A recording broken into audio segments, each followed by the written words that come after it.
السلام عليكم ورحمة الله وبركاته. وحشتوني يا أحلى جمهور. والنهاردة أنا جاية لكم بقصة جميلة جدا، واثقة ومتأكدة إنها تعجبكم. ويلا بسرعة من غير كلام كتير نبتدي حكاية النهاردة. ودعمونا يا حلوين بلايك واشتراك للقناة، وما تنسوش تفعلوا زر الجرس عشان يوصل لكم كل جديد من حكاياتنا، حكايات جود مع قهوة مظبوط. مبروك يا مدام أروى، انت حامل. بصيت لها بذهول وعينيا هتدمع. معقولة حامل؟ بجد يا دكتورة؟ بجد أنا حامل؟ اتأكدي أبوس إيدك. أنا مش حامل، أنا مش حامل. أنا عقيمة أصلا، إزاي أكون حامل؟ أنا مش حمل وجع تاني، اتأكدي يا دكتورة. والله بجد انت حامل، أنا مش بكدب عليكي، وكمان حامل في شهرين ما شاء الله. بس إزاي؟ انت بنفسك قلتيلي مفيش أمل. ربنا كريم يا ستي، هو ما فيش عند ربنا حاجة اسمها مستحيل. احمدي ربنا، مبروك. الحمد لله، الحمد لله. يا رب أخيرا جبرت بخاطري، أشكرك يا رب. شكرا يا دكتورة. أنا مش عارفة أقولك إيه، أنا لازم أمشي دلوقتي، لازم أقول لسيف على الخبر ده، أكيد هيطير من الفرحة. انتي ما تتخيليش هو استنى اليوم ده قد إيه. سبت الدكتورة ومشيت، وركبت عربيتي، وأنا بسوق بالراحة. الضحكة كانت مش مفارقة وشي، ودموعي بتنزل لوحدها. كان نفسي أصرخ، أصرخ في الشارع وأقول أخيرا، أخيرا أنا حامل. حلم اتحقق. بقالي 5 سنين بحلم باليوم ده، 5 سنين. من أول ما عرفت إن عقيمة، بعد جوازي من سيف ب5 شهور. 5 سنين وأنا بسمع كل اللي حواليا بيتكلموا عليا. 5 سنين وحماتي كل يوم بتسم بدني، وحاولت أكتر من مرة تجوز ابنها لواحدة تاني، لولا إن سيف اتمسك بيا. سيف هو الوحيد اللي ما تخلاش عني، حسسني إن أهم واحدة في العالم، ومش مهم الأطفال. بس خلاص، ربنا جزاه على صبره. قررت أروح الشركة بتاعته وأفاجئه هناك. هو راحت لسيف الشركة، وأول ما دخلت عليه اتصدمت. سيف بعد السكرتيرة بخوف وقال أروى. السكرتيرة قطعته في الكلام. على فكرة، أنا مراته، اتجوزنا من 5 شهور. دموعي نزلت لوحدها، وما استحملتش أقف أكتر، وهربت، هربت وجريت. جريت ومشيت وسبته. سيف جري ورايا ومسك ايدي. افهميني بس يا اروى. زقته وانا بصرخ. افهم ايه؟ افهم ايه؟ قولي. افهم انك اتجوزتها؟ صح، ما هي مش هتتبلى عليك. صح، انا اتجوزتها. طب ليه؟ ليه تكسرني بالشكل ده انت؟ بكيت وما قدرتش اكمل، وحاولت اهدي نفسي على قد ما اقدر. انت الوحيد اللي ما حسسنيش ان انا ناقصه، انت الوحيد اللي ما عرتنيش بحكمي. بس خلاص، انت زيهم يا سيف، انت اسوأ منهم. مفيش حد عايرني فيهم وقدر يجرحني زي ما انت جرحتني بالشكل ده. طلقني يا سيف، طلقني. طيب روح البيت دلوقتي، وانا هاجي وهنتكلم، واللي انت عايزاه هيحصل. مسك ايدي وقلب تصميم. اهدي خلاص يا اروى، بطلي عياط، قطعت قلبي حرام عليكي. بس انا ما قدرتش اوقف، ودموعي مش راضيه تقف. حضنت اميره جامد، وانا بقول لها الخاين الغشاش كان بيقول لي ان اهم حاجه في حياته. كان بيكذب عليا يا اميره، بيستغفلني. طلع متجوز من 5 شهور، وانا اللي زي العبيطه كنت رايحه افرحه بحملي. بعدت عن اميره ومسحت دموعي، وقلت بتصميم بس لا، انا هندمه على اللي عمله. هتعملي ايه؟ بصيت لها قلت هسافر، هختفي من حياته، هخليه يتجنن ومش هيقدر يوصل لي. طيب وابنه يا بنتي؟ ملوش حق يعرفه، ده ابني انا بس، انا اللي هربيه لوحدي. ما تخليش الشيطان يضحك عليك. سيف مهما كان ابو اللي في بطنك، ومن حقه يشوفه ويربيه. لا مش من حقه، هو خاني وده عقابه. انا قررت وقراري منتهي. أميرة، لو حصل وعرفت إنك قلتي له أي حاجة، أنا هقطع علاقتي بيكي للأبد. اتنهدت أميرة وقالت باستسلام لا مش هقوله. قررت إني أسافر الصعيد عند أم صاحبتي أميرة، واللي كانت بتعتبرني بنتها. مكان مناسب، وسيف عمره ما يفكر فيه أصلا. بس قبل ما أسافر بعتله رسالة على موبايله، وبعدين كسرت الخط، وأنا بقرر أبدأ حياتي من جديد مع ابني. وبعد 5 سنين. سيف، أنا حبيتك ولسه بحبك، بس اللي عملته كسرني، وانا مستحيل اسامحك. انا قررت اختفي من حياتك للابد وما تدورش عليا لمدة 5 سنين، من اول ما سبته وهو بيقرأ رسالتي كل يوم. كل يوم بيعدي عليه بيموت، بيموت 100 مرة. دور عليا زي المجنون في كل مكان. طلق عليا وساب بيته وقعد مع عمه وقفل على نفسه وهو بيتعذب. هو كسرني وعارف ده كويس، وعشان كده دفع التمن غالي. دخلت عليه مامته وهي بتقوله بغضب: مش كفاية بقى؟ كفاية تدفن نفسك بالحياة عشان خاطر واحدة بعتك؟ عمري ما هسامحك على حياتي اللي دمرتيها. انت اللي زنيتي عليا لحد ما دمرتي لي حياتي. وفي شركة أحمد. صعيد ايه اللي اروحه معاك يا أحمد؟ هو أنا فاضي؟ والنبي يا سيف لا تيجي معايا. انت عارف ان ماليش قرايب هناك، او ما يصحش اروح اتقدم لأحلام من غير ما حد ما يعرف، او حتى يكون معايا حد من اهلي. وانت عارف انا ماليش حد. طيب خلاص يا عم، هتسافر امتى؟ النهارده. نعم يا اخويا، بعد ساعات. يا اهلا وسهلا، نورتونا. قالتها ام احلام بود. ده نورك، ده نورك يا امي. قالها احمد فجأة. دخل طفل صغير وجري، جري ناحية سيف واحمد. بصله سيف وقلبه دق من غير سبب. سيف حبيبي تعال هنا. الصوت ده صدمه، جمده في مكانه، وهو بيبص لصاحبه الصوت ده ولقاها أروى. أروى؟ قالها بصدمة. واللي ما كانتش عاملة حسابه حصل. سيف عرف مكاني واتعرف على ابنه. كنت واقفة قدامه وأنا برتعش. كان باين عليه الغضب، كان غضبان بطريقة أنا ما شفتهاش قبل كده، لدرجة خفت على نفسي. هو ابني أنا صح، عمره ما يقلش عن 4 سنين، وانت سبتيني من 5 سنين، يعني كنت حامل لما سبتيني. بصيت له ببرود ومرضتش انطق.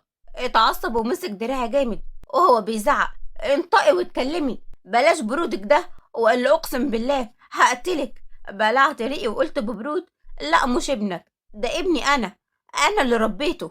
انت كنت فين؟ انت هتجننيني؟ انت هتستهبلي؟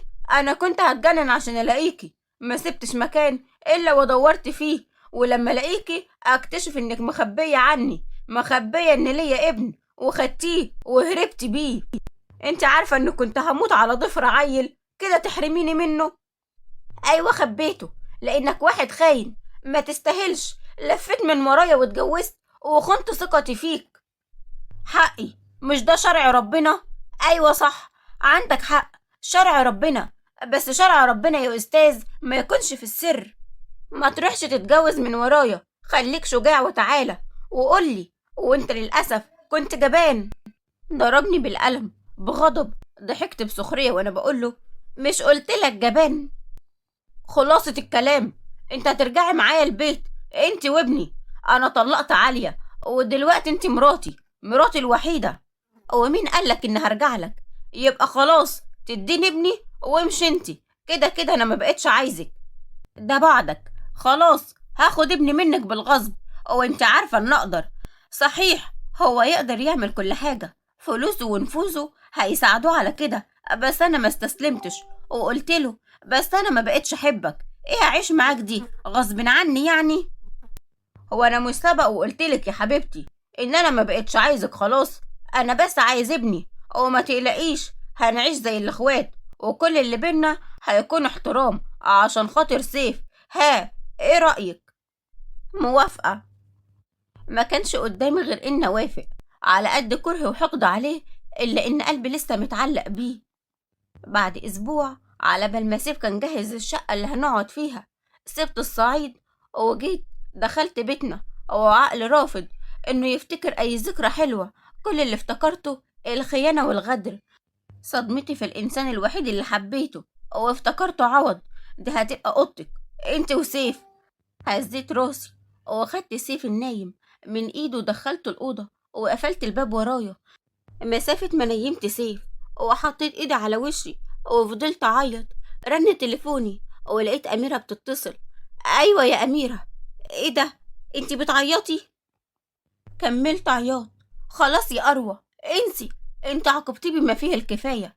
هو اتعلم الادب لما ماما حكت لي ان في بيت سلفتها عشان صاحبه هيتقدم لبنتها وقابلك هناك صدفة. ما صدقتش، صدفة غريبة جدا. بس فكري فيها كده، دي فرصة تجمعكم سوا وتصححوا أخطاء الماضي وتعيشوا عشان خاطر سيف على الأقل يا ستي. قال لي إنه ما بقاش عايزني يا أميرة. إزاي أعيش مع واحد مش عايزني؟ وإنت صدقتيه يا أروى؟ بجد سيف كان هيموت عليكي، وهو بيدور في كل مكان. طلق مراته، وعلاقته بأمه كانت وحشة جدا، بقى زي الشبح. هو بس زعلان منك مش أكتر. وكمان هو اللي زعلان، مش هو اللي خني واتجوز غيري. بس اتعاقب أكتر من اللازم. إنك تحرميه من ابنه السنين دي كلها ده عقاب كبير. سكت لأن عرفت إنها عندها حق. أنا ممكن أكون غلطانة فعلا، بس عملت كده عشان موجوعة. مسحت دموعي وأنا بقول خلاص يا أميرة، إحنا اتفقنا. أنا مش هسامحه أبدا. هنعيش في البيت كأننا اخوات، مستحيل نرجع زي الأول. ربنا يهديكم. هقول إيه بس؟ يلا دلوقتي أنا هقفل. سلام. سلام. مسافة ما قفلت مع أميرة، لقيت حماتي دخلت الأوضة. كان باين عليها إنها متضايقة ومتعصبة جدا. انتي واحدة شطانة، دمرت حياة ابني وسرقت حفيدي. قمت ورديت عليها ببرود: أنا ما سرقتش حد، ده ابني أنا، وأنا ليا فيه أكتر منك، مالكيش حق تحاسبيني. وكمان بتردي عليا؟ فعلا انتي واحدة. ماما كفاية. جه سيف من وراها، بصلها بهدوء وقال: هنتكلم بره، تعالي. طلعت حماتي فبصلي وقال لي بهدوء: كنا قاعدين احنا التلاتة في الصالة. انا مش مهتم بيكوا انتوا الاتنين. واحدة زنت عليا عشان اتجوز وخربت بيتي، وواحدة حرمتني من ابني 5 سنين. بس ابني يهمني قوي، عشان كده لازم تتعودوا تتعاملوا مع بعض باحترام. حماتي بصت لي بقرف وقالت: ولو رفضت؟ بصلها سيف وقال لها: يبقى للأسف مش هتشوفي حفيدك. انا مش هخلي ابني يعيش في جو مكهرب. انت امي وعلى راسي، بس اتعلمي تحترمي مراتي. اروى استحملت كتير منك، وانا مش هسمح لحد يهينها تاني. تقدري تشوفي حفيدك في اي وقت طالما هتحترمي امه. ما كنتش مصدقه نفسي. ده معقول؟ معقول سيف يدافع عني بالشكل ده؟ ده اول مره يعملها. حماتي اخدت شنطتها وقالت بغضب: ده بدل ما تعاقبها على اللي عملته، بتفضي غضبك فيا انا اللي غلطان في حقها من الاول. انا اللي غلطت. واحده بواحده هزت حماتي راسها وقالت: يا خساره يا سيف، قدرت تسيطر عليك بالشكل ده. واخدت بعضها ومشيت. بصلي وقال لي: اوعي تفكري ان عملت كده حبا فيكي. انا عمري ما هنسى اللي عملتيه فيا. انا بس بعمل كده عشان خاطر ابني. ما ردتش عليه ورحت اوضتي. بعد 5 شهور سيف كان اتعود على ابوه وحبه جدا. ولما شفت تعلقهم ببعض ضميري وجعني ان حرمت اب من ابنه. حمادي بدأت تعاملني باحترام، وسيف بيحاول يقرب مني وانا رافضه نهائي.